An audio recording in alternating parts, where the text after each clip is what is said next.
Hello! Yay! Hello, we're under constructed.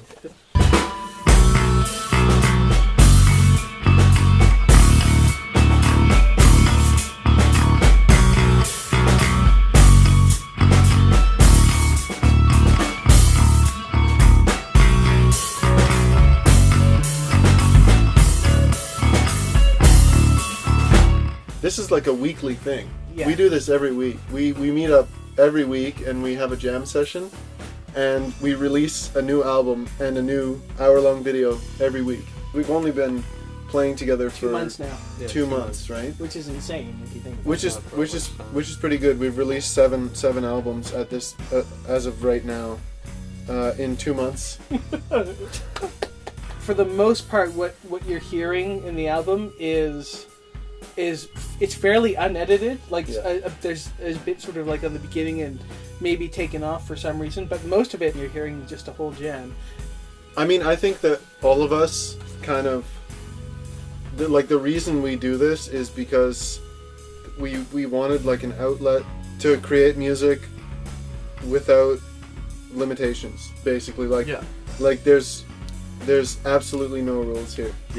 Yeah, the phrase "that's not under constructed" is when we're playing is never uttered, with the exception of like really writing things, because then it would be constructed. I mean, the whole purpose behind the name is that it's really representing what we're doing, which is we're just playing. We're not really thinking about things beforehand. No real planning goes in beforehand. Mm-hmm. It's really just sort of in the moment expression. Yeah. And for me, that's the what it's really about. Hugh and I have been playing together for 10 years now. Yeah.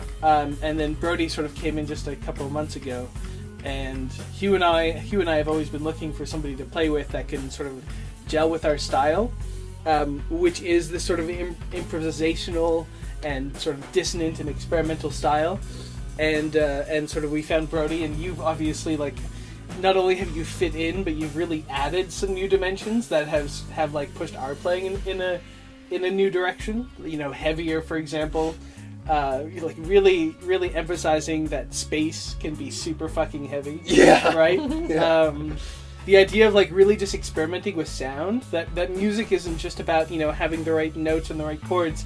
It's about playing around with sound. Yeah, absolutely. However, like there are literally instances where we go up to the mic and get like a newspaper and start shredding it. Yeah. Right? Like that's something. Shredding. Right? We bring new meaning to the word shredding. Exactly. There's another Very thing much about so. this band that's not music related, although of course it's related, and that's the other things that we're doing creatively with this band. You know, Brody, you're doing like the video editing, the sound mixing. Then there's also the photography that we're doing. Yeah. For our covers. Hugh's visual art done shit. illustrations and Yeah.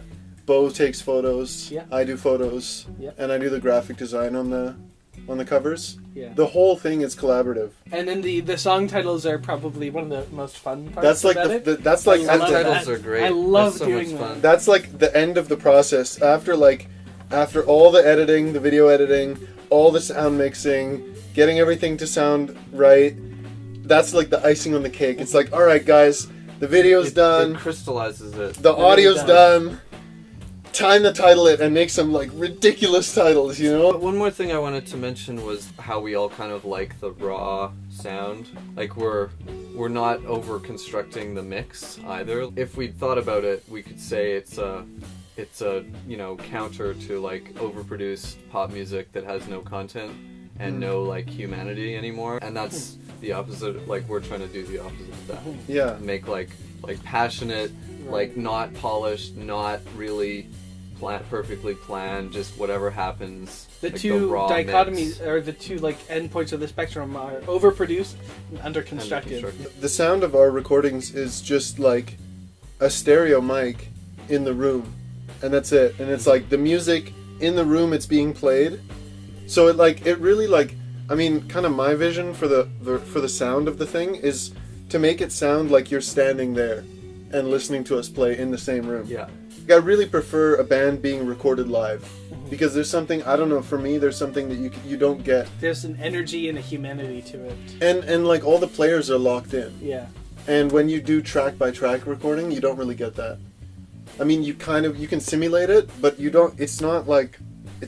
Doesn't sound like locked a in. real conversation, Yeah, No, sort well, of. there's no yeah. interaction, Yeah. and like the bass player might, you know, do something different because he hears what the drummer's doing, and in a multi-track, that's not none of that interaction is possible. Yeah, I want to just keep going the direction we're going, which is right? Which direction? which direction? This direction. Yeah, all of the directions. Yeah. Try to get gigs. Start incorporating other musicians sometimes. Yes. Right? Yeah. That's a huge one. Yeah, That's a we're cool done. thing to. We know a lot of musicians. Yeah.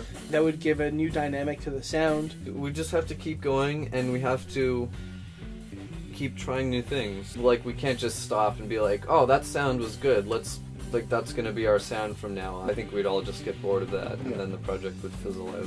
Yeah. Definitely. So it has to be like just that excitement of like, oh, I got a new technique with a butter knife this time. Yeah. Oh, like, oh, let's use the bow this like we got to keep that energy. Yeah. Whatever new stuff we're trying, it doesn't really matter, just as long as we keep being excited about trying new stuff.